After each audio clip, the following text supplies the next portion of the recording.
mec a le droit de... J'ai même pas envie d'appeler cette vidéo comme ça, mais c'est juste pour que vous savez c'est quoi le thème de la vidéo. Car déjà, c'est quoi ça? Comment ça des règles? Comment ça? Bref. J'adore cette vidéo. J'ai eu des histoires amoureuses désastreuses. Je me dis que je vais trouver chaussures à mon pied qui pensent comme moi sur beaucoup de choses. Donc là, je vais vous dire ce que j'ai envie, enfin ce que j'aimerais bien et ce que je n'aimerais pas avoir dans mon couple. Frère, tu fais ce que tu veux, qu'on soit en couple ou pas, tu fais ce que tu veux, j'ai rien à te dire. Je ne suis pas ta daronne, clairement. Je ne veux absolument pas que mon copain soit jaloux, possessif. Vous y êtes la personne qu'il est et la personne qui reçoit cette jalousie maladive. Tu parles pas à un tel, tu sors pas là, c'est hors de question. Je veux que avec mon mec, on soit en accord sur des choses hyper essentielles de la vie. Par exemple sur l'éducation d'un enfant, sur la vie en foyer.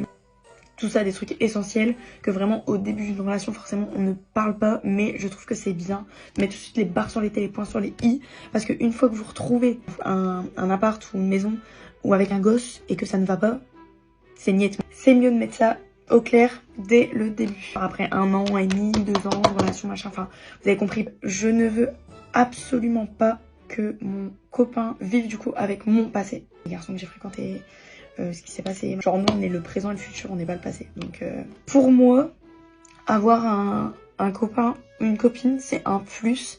Je sais pas trop expliquer ce point-là. Quand j'essaie d'expliquer aux gens, c'est un peu en mode...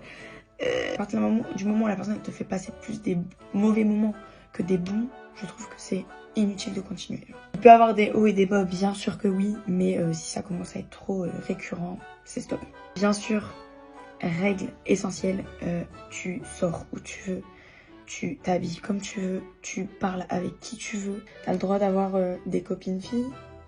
Soit tu connais tes limites envers moi quand je ne suis pas présente, genre t'apprends à me respecter quand je ne suis pas présente, ou soit soit tu dégages forcément. Du copain mec, ça va pas du tout, je sais pas quel temps choisir, bref on va dire les deux comme ça c'est bien.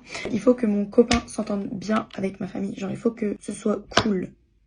Si t'es avec moi, il faut que tu sois comme si t'étais dans ta famille, dans la mienne.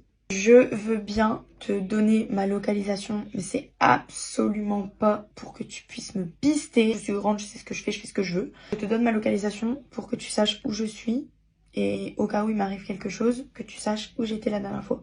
Et inversement, si tu veux pas me la donner, tu me la donnes pas, je m'en fous. Il faut que mon mec accepte le fait que j'ai de la notoriété sur les réseaux sociaux, que je suis une personne publique. Je poste des photos de moi, le fait que je sois quelqu'un de public et que on puisse me voir sur les réseaux sociaux. Mon copain a le droit de ne pas m'envoyer de messages de la journée. Commencer à m'envoyer des messages, c'est 5 minutes, ça me saoule.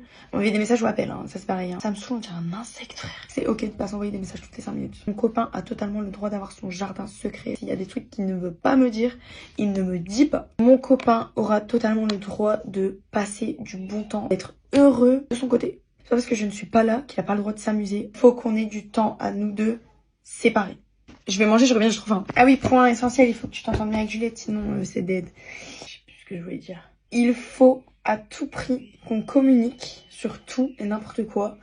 Ça touche en particulier notre couple, mais pas que la communication, il faut aussi qu'il y ait de la compréhension. La communication c'est hyper important, mais si derrière il n'y a pas de compréhension, ça sert à rien. Si je m'embrouille avec mon copain, il me faut du temps pour redescendre, il faut savoir que quand je suis énervée pendant des heures. Je m'énerve en 2 secondes, je suis énervée pendant des heures après et je rejette cette colère sur tout le monde. Bref, il faut que je me fasse faut que je change un peu.